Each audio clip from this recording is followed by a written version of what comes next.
let us solve this question. We have a particle of mass and charge. This moves in a uniform magnetic field by 60J millitesla at t. At t equal to 0, the velocity of the particle is this, and the subsequent part is this. So we're asked to find the path which the particle move, and from the option we are as well to determine the radius. So for us to find the path at which the particle will be moving, we need to determine the value of the force, because the particle will be moving in the direction of the force. And we have that F, which is the force, is equal to Q V cross B, and we are given the mass of the particle to be this. Okay, let's write down the parameters. M is equal to 3 microgram, which is same thing as 3 times 10 raised to power minus 6 gram, and this is as well 3 times 10 raised to power minus 9 kilogram. Then for charge, we're given that Q is equal to 5 microcoulomb, which is same thing as 5 times 10 raised to power minus 6 coulomb. And the magnetic field B is giving us 60J millitesla, and this will be equal to 60 times 10 raised to power minus 3 in the J direction Tesla. And we're given the velocity of the particle to be equal to 30J minus 40K meters per second. So let's determine the force of the particle and know the direction. So the force of the particle is equal to F is equal to Q is this expression, which is 3 times 10 raised to power minus 19. Okay, minus 9. This is not the Q. I was writing the mass instead. The Q is this, which is 5 times 10 raised to power minus 6 into V is 30J minus 40K cross B is 60 times 10 raised to power minus 3J. So in this case, we are to use different approach, although if you use the same cross product we've been using in our previous video, like IJK, where you have your determinants like this, or when you calculate the determinants IJK and plug in your V to be 0. This is 30, and here is minus 40, and this is 0, 60 multiplied by 10 to the power minus 3, and this is 0. If you do this, you're gonna get the same answer we are going to get now. So, but I chose not to use this path because it's a bit lengthy. So let's do it this is the force of the particle will be equal to this. But first of all, let's compute what is inside the bracket, which is V cross B. Then the V cross B, this is as well V cross B. So you can do that and confirm if what the approach you are going to take is correct or not. So V cross B is this, which is equal to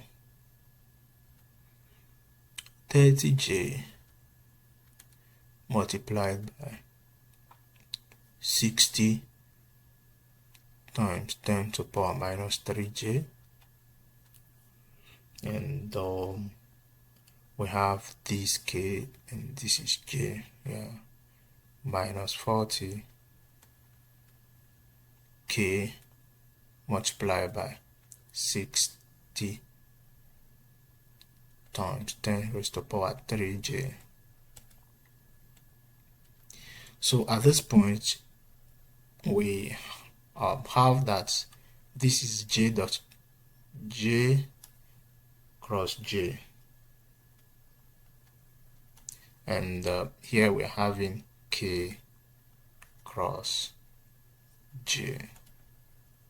From our vector relation, we have that J cross J is equal to 0, and K cross J will be equal to minus I. So let's simplify. We're having this expression now. So we have J cross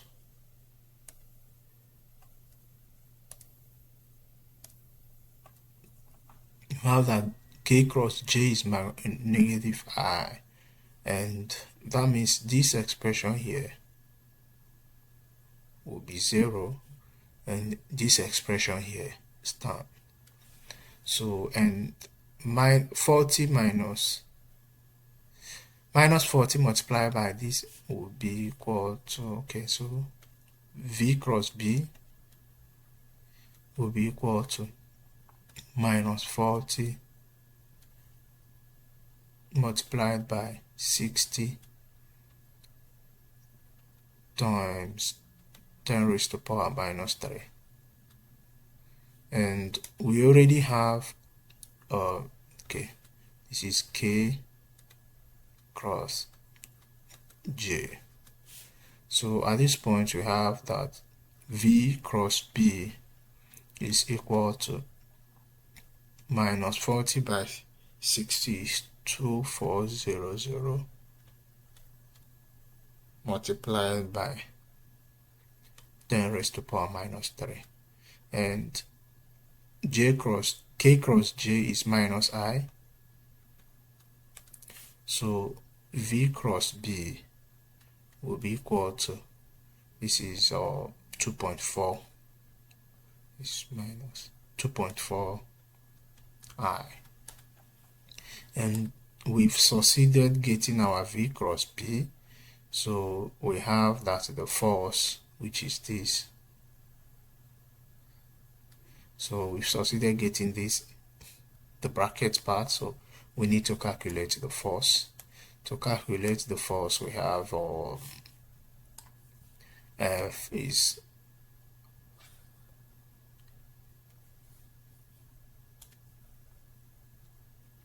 equal to 5 times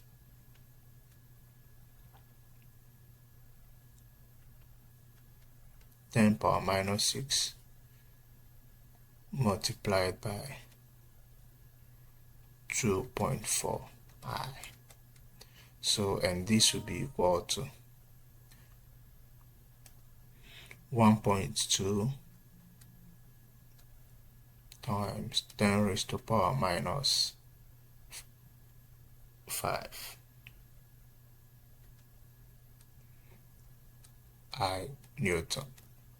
So the force is in, let me clean this.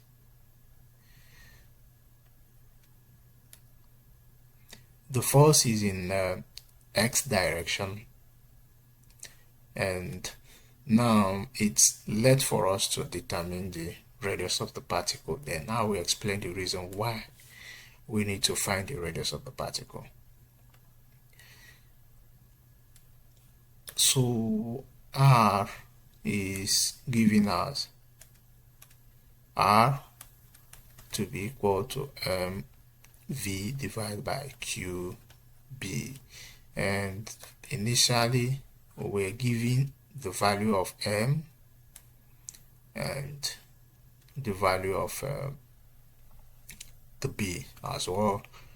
So let's solve for R. We have that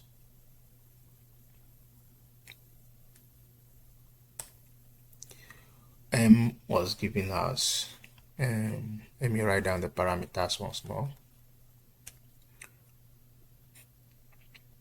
3 times 10 power minus 9 kg, and Q is 5 times 10 power minus 6, and B is equal to 60 times 10 power minus 3 J. This is column, and V was giving us 30 J minus 40 K. There is an important thing which I would want to explain. The magnetic field is in J direction, and the velocity, we have the velocity J and K. So the component of the velocity along the J direction, that is parallel to this magnetic field, will not cause the motion. Like, it will not cause the particle to move in a circular direction. Rather, when the since the magnetic field is in J, so we need a perpendicular speed of the velocity to make the particle rotate. So in that case, we'll be working with this 40. So we have that the R is equal to mv, which is the perpendicular velocity, and we have qb. So this is equal to m is 3 times 10 power minus 9, and v, the perpendicular velocity, will be 40 multiplied by q is 5 times 10 power minus 6, and b is 60 times 10 raised to power minus 3. And this is equal to, when you multiply this, that will be 1.2 times 10 power minus 7. And when you multiply this as well, you'll be having 3 times 10 power minus 7. So, and this will be equal to 1.2 divided by 3, that is 0.4 in meters, or 40 cm. So let's go back to the question, and we can explain both the direction of the force and how it will be moving. So if I decide to erase some part here, okay, we have this Cartesian coordinate. I have x, this is x direction, and this is y direction, and this is z direction. If the particle is located at the center, and from the calculation we've determined that the force will be in the direction of this x-axis, and the magnetic field will as well be in the direction of y-axis, sorry, the magnetic field. So now the particle is here. So how will this particle at this point behave? What direction?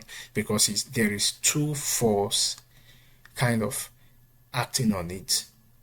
So when you have this magnetic field to be in the perpendicular to this the force, you find out that the particle will be moving in this manner along the magnetic field.